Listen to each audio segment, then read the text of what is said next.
Operation Oliva के बारे में डिस्कस करेंगे इस लेक्चर में हम। रिसेंटली ये न्यूज़ में है, इंडियन कोस्ट गार्ड जो हमारी मिलिट्री सर्विस है, मिलिट्री सर्विस में एक सेना है जो कोस्ट, जो इंडिया का कोस्ट है उस कोस्ट पे सर्विस देती है, सुरक्षा करती है, सिक्योरिटी प्रोवाइड करती है। इंडियन कोस्ट गार्ड सैनिक होते हैं इसके।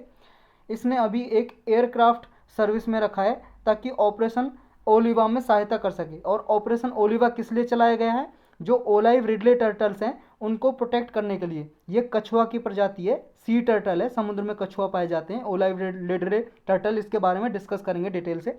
तो ये ओलाइव रिडले टर्टल्स को प्रोटेक्ट करने के लिए चलाया गया है ऑपरेशन ओलिवा। कब चलाया था इसके बारे में डिटेल से पढ़ेंगे। पहले पढ़ते हैं इंडियन कोस्ट गार्ड के बारे में। ये एक आर्म्ड फोर्स ही है जो मिनिस्ट्री ऑफ डिफेंस के अंडर काम करती है और इसे 1978 में बनाया गया था। किस लिए? जो यहाँ पे कोस्ट, हमारा कोस्टल एरिया है, इसको प्रोटेक्ट करने के लिए। यहाँ पे कोई घुसपैठ ना आए, आतंकवादी ना आए। यहाँ पे सर्च रेस्क्यू ऑपरेशन चलाती है ये। मैरीटाइम लॉ इन्फोर्समेंट एजेंसी है। इसकी वाइड रेंज है, बहुत सारी कैपेबिलिटी है, सरफेस और एयर ऑपरेशन करती है यहाँ पे। तो ये one of the largest coast guard है पूरे वर्ल्ड में, जो इंडियन कोस्ट गार्ड फोर्स है। ऑपरेशन ओलिवा क्या है? ये 1980s में चलाया गया था, ऑपरेशन ओलिविया या ऑपरेशन ओलिवा, आप कुछ भी बोल सकते हो। इंडियन कोस्ट गार्ड ने चलाया था। किस लिए? ये ओलाइव रिडले टर्टल्स हैं, कछुआ हैं जो सी टर्टल्स हैं, इनको बचाने के लिए। यहाँ पे ओडिशा कोस्ट है, ओडिशा कोस्ट पे, ओडिशा के तट पे, यहाँ पे समुद्र तट पे ये ब्रीडिंग और नेस्टिंग करने के लिए आते हैं नवंबर से दिसंबर में। ब्रीडिंग नेस्टिंग का मतलब है यहाँ पे ये आती हैं कछुआ, जो फीमेल कछुआ होती हैं यहाँ पे प्रेग्नेंट होती हैं और बच्चे देती हैं, अंडे, यानी कि अंडे देती हैं, ये एग देती हैं और अपने बच्चे पैदा करते हैं ये नवंबर से दिसंबर के पीरियड में। यहाँ पे कुछ अनलॉफुल ट्रोलिंग होती है एक्टिविटीज़, उनसे ये इंटरप्ट ना हो, इसलिए इंडियन कोस्ट गार्ड इनको प्रोटेक्ट करती है। मतलब कुछ क्या है, मछली उत्पादन करने के लिए यहाँ पे मछली पकड़ते हैं लोग, ये जाल में फंस जाते हैं, तो जाल में ना फंसे, इनको देखभाल करने के लिए ये इंडियन कोस्ट गार्ड ये ने ऑपरेशन ओलिविया चलाया हुआ है। यहाँ पे सर्विलेंस करती रहती है ऑपरेशन, मतलब कोस्ट गार्ड है, सर्विलेंस करती रहती है ड्रोन वगैरह से। कुछ वेसल्स हैं, पेट्रोल वेसल, मतलब गश्त करने वाले जो वेसल्स होते हैं, इनके शिप वगैरह होते हैं कोस्ट गार्ड के, सेना के, उनसे यहाँ पे सर्विलेंस निगरानी करती रहती है। 2020 से 21 के बीच में यहाँ पे लगभग 225 शिप डेज यहाँ पे डिवोट किए थे कोस्ट गार्ड ने, और 338 एयरक्राफ्ट आवर्स, मतलब इतने घंटे तक निगरानी की थी 2020-21 से इंडियन कोस्ट गार्ड ने। यहाँ ओडिशा कोस्ट के पास भी लगभग 3.49 लाख टर्टल्स को प्रोटेक्ट किया था, यहाँ पे जो एग देते हैं, यहाँ पे अंडे देते हैं, ये सी टर्टल्स। तो ओलाइव रेडले टर्टल्स क्या होते हैं ये देख लो जी, कुछ ऐसा होता है ये स्मॉलेस्ट सी टर्टल है और मोस्ट अबंडेंट। पूरे वर्ल्ड में क्या है, सबसे छोटा समुद्र कछुआ है, समुद्री कछुआ सबसे छोटा और सबसे ज़्यादा पाया जाने वाला ये सी टर्टल, ओलाइव रिडले टर्टल या ओलिव रिडले टर्टल्स बोल सकते हो आप। और ये कार्निवोरस है, मांसाहारी है, ये मांस खाता है भाई साहब, ये मांस खाता है, कार्निवोरस है। और ये माइग्रेट कर सकता है 1000 किलोमीटर तक, मतलब 1000 किलोमीटर से ज़्यादा भी ये दूसरे प्लेस पे जा सकता है मूव करके।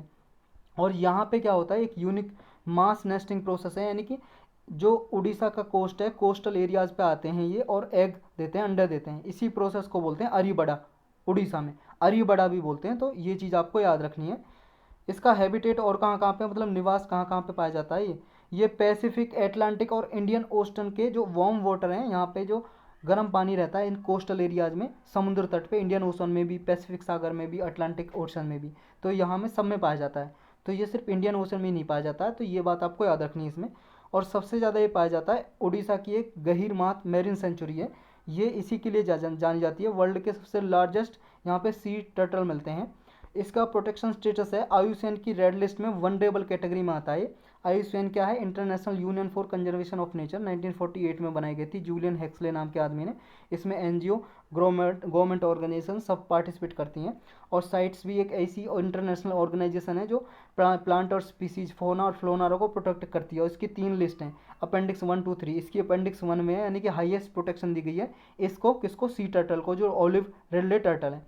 और हमारा एक एक्ट है इंडिया का, वाइल्ड लाइफ प्रोटेक्शन एक्ट 1972 का, इसके शेड्यूल 1 में आती है। इसकी भी लिस्ट है 1, 2, 3, 4, 5, 6 ऐसे शेड्यूल है, शेड्यूल 1, 2, 4, 5, 6 ऐसे, उनमें शेड्यूल 1 में आती है। मतलब सबसे ज़्यादा प्रोटेक्शन दी गई है, इसके बचाव के लिए कार्य करता है इंडिया। अब इसको थ्रेट किस किस से, किस किस को नुकसान है इसको? एक तो इसको नुकसान है, पोचिंग कर लेते हैं, हंटिंग कर लेते हैं इसके लिए, मीट के लिए, सेल के लिए, इसकी लेदर के लिए जो इससे लेदर निकलता है, और इसके एग, अंडे के लिए इसकी क्या है, पोचिंग कर लेते हैं, हंट कर लेते हैं यहाँ के लोग। और एक्सीडेंटल किलिंग भी हो जाती है इसकी। जैसे यहाँ पे मछली उत्पादन करते हैं, मछली का जो नेट होता है, जाल होता है, तो उनमें फंस जाते हैं ये, इनसे भी ये इनको नुकसान होता है। और नेक्स्ट है एवर इंक्रीजिंग डेब्रिस। यहाँ पे कचरा बहुत बढ़ रहा है ओशियंस में। आपको पता है प्लास्टिक वगैरह जो, फिर मान लो कोई लोग घूमने वगैरह गए, प्लास्टिक की बोतल, पॉलीथीन वगैरह या नेट, डिस्कार्डेड नेट, जो मछली उत्पादन करते हैं, नेट खराब हो गए यहीं पे फेंक दिया, फिशिंग नेट वगैरह, तो ये क्या है, नुकसान पहुंचा रहे हैं यहाँ पे इसको, सी टर्टल को। और क्या इनिशिएटिव है जो इसको बचाने के लिए चलाए गए हैं? देखो एक्सीडेंटल किलिंग होती है जो इंडिया में, मतलब अचानक से मर जाते हैं, नेट में आ जाते हैं ये, मतलब जाल में फंस जाते हैं, मछली के जाल में। तो इसके लिए इंडिया ने चलाया एक टर्टल एक्सक्लूडर डिवाइस। ये क्या है, इसका यूज करो, मैंडेटरी यूज कर दिया है कि यहाँ पे जो लोग हैं जो मछली उत्पादन करते हैं, ये टर्टल एक्सक्लूडर डिवाइस यूज करो। इससे क्या है, ये टर्टल को दूर भगा देते हैं, एक्सक्लूड कर देते हैं।